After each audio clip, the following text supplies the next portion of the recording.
కారం రంగు రుచితో ఉంటుంది. ఆచి మిరపపొడి అదరగొట్టే కారం రంగు రుచి. ఈ ఘటనపై పోలీసులు ఏమంటున్నారు? ఏం జరిగింది? తేజేశ్వర్ని హత్య చేసింది ఎవరు? దీని వెనకున్నది ఎవరు? పెళ్లైన నెల రోజులకే యువకుడిని అంతమొందించింది ఎవరు? దీని వెనుక అనేక అనుమానాలు, అంతకు మించిన ట్విస్టులు కనిపిస్తున్నాయి. తేజేశ్వర్ మృతిపై కుటుంబ సభ్యులు అనుమానాలు వ్యక్తం చేస్తున్నారు. కర్నూలు జిల్లాకు చెందిన బ్యాంక్ మేనేజర్ హస్తం ఉందని ఆరోపిస్తున్నారు. బండరాళ్లు, మారణాయుధాలతో కొట్టి చంపినట్టుగా ఆనవాళ్లున్నాయని అంటున్నారు. భార్య ఐశ్వర్య, ఆమె తల్లి, బ్యాంక్ మేనేజర్ ని అదుపులోకి తీసుకున్నారు పోలీసులు.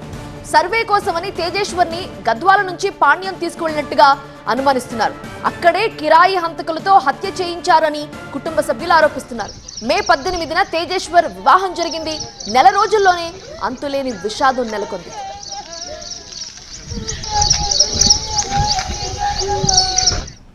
తన తమ్ముడిని కిరాయి హంతకులకు హత్య చేయించారని ఆరోపిస్తున్నాడు తేజేశ్వర్ సోదరుడు తేజవర్ధన్. ఆయన భార్యపైనే తమకి అనుమానం ఉంది అంటున్నారు.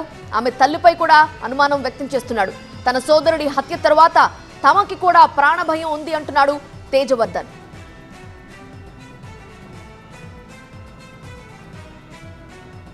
ఫస్ట్ నుంచి అనుమానం ఏంటంటే నాకు అతని భార్య మీదనే అనుమానం ఉండేది.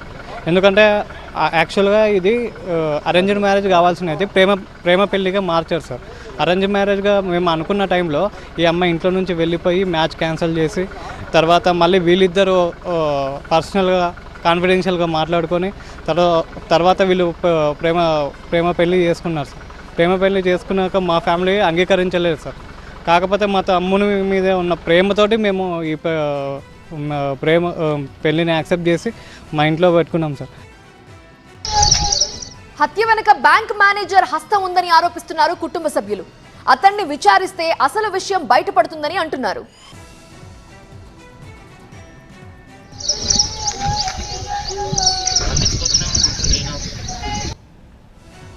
ఆ అమ్మాయికి సంబంధించిన వాళ్ళు driver, car driver, bank manager, mobile data కూడా అక్కడ రావడం జరిగింది. ఎందుకంటే ఆ అమ్మాయిని విచారణలో జరిపితే 2000 ఫోన్ కాల్స్ అమ్మాయికి వచ్చినాయి. ఎవరిది? బ్యాంక్ మేనేజర్కి, అమ్మాయికి ఈ నెల రోజుల లోపలే. అతను ఏం చేస్తుంటాడు, ఏం తేజ అనేటువంటివి అయితే ఎక్కడ పోతున్నాడు, ఎక్కడ వెళ్తున్నాడు అనేటువంటి పూర్తి డేటా అమ్మాయి వాళ్ళకి సమాచారం తెలియజేస్తుంది. సమాచారం చేత వాళ్ళు ఏం చేస్తుంటే పక్కా ప్రణాళిక చేత వాళ్ళని ఉద్దేశపూర్వకంగానే ఆ పిల్లల్ని సర్వే అని చెప్పడం జరిగింది, తొలగపోవడం జరిగింది.